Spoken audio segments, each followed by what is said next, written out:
নমস্কার বন্ধুরা, আমি শ্রাবণী। আমি চলে এসেছি আরও একটি রেসিপি নিয়ে। চলো রেসিপিটি তাহলে একবার দেখে নিই। আজকের রেসিপি থেপলা।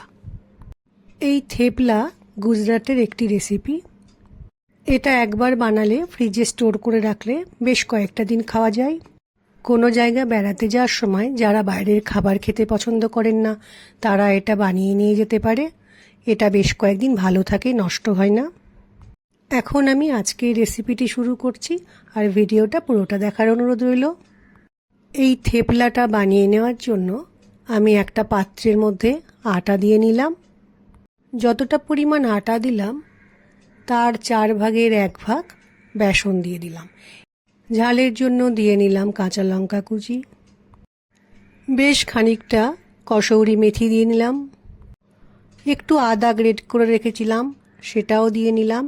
এবার দিলাম ঝালের জন্য লঙ্কা গুঁড়ো, দিয়ে নিলাম অল্প পরিমাণে হিং।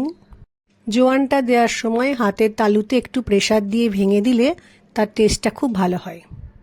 এবার দিয়ে নিচ্ছি পরিমাণ মতো হলুদ গুঁড়ো, পরিমাণ মতো ধনে গুঁড়ো দিয়ে দিলাম, পরিমাণ মতো দিয়ে নিলাম বিট লবণ, কিছুটা পরিমাণে টক দই দিয়ে দিলাম।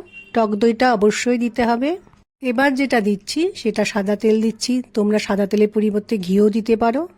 একটা চামচের সাহায্যে খুব ভালো করে সব কিছু মিশিয়ে নিয়ে তারপর এবার মেখে নেব।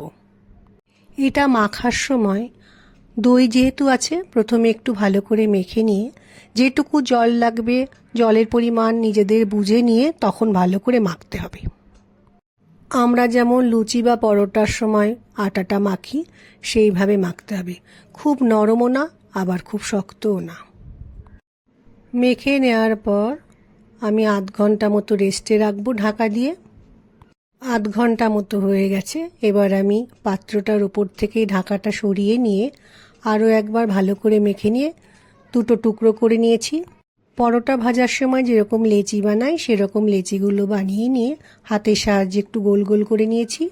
আমরা যেমন রুটি বেলার সময় লেচির মধ্যে একটু আটা মিশিয়ে নিয়ে বেলি, সেইভাবেই এটা গোল গোল করে বেলতে হবে।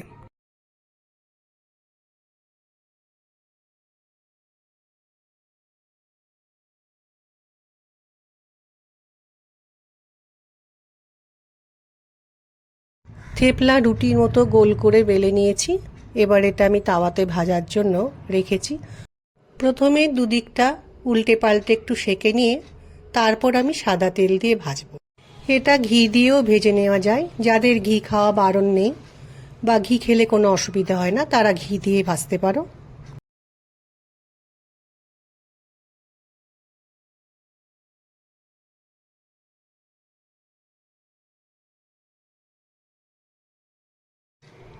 থেপলা খুব সুন্দরভাবে ভাজা হয়ে গেছে। এটা আমি প্লেটে তুলে রেখে দেব। এইভাবে বাকি থেপলাগুলোও ভেজে নেব। বাচ্চাদের টিফিনে এইভাবে বানিয়ে দেওয়া যায়, আবার ব্রেকফাস্টেও বানিয়ে নেওয়া যায়। সবগুলো ভালোভাবে ভেজে নিয়েছি। এবার একটা প্লেটের মধ্যে পরিবেশন করে নিলাম। দই ও তেঁতুলের চাটনি দিয়ে আজকের থেপলাটা আমি পরিবেশন করেছি। আচার, তেঁতুলের চাটনি বা দই দিয়ে থেপলা খেতে ভীষণ ভালো লাগে। সময় করে একদিন এই থেপলা রেসিপিটি বানিয়ে দেখো। আশা করছি খেতে বেশ ভালো লাগবে। আশা রাখছি আজকের ভিডিওটা তোমাদের ভালো লাগবে।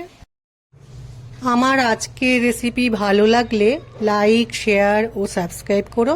ভিডিওটি দেখার জন্য ধন্যবাদ। ভিডিওটি আজ এখানেই শেষ করছি। ফিরে আসছি আরও একটি রেসিপি নিয়ে।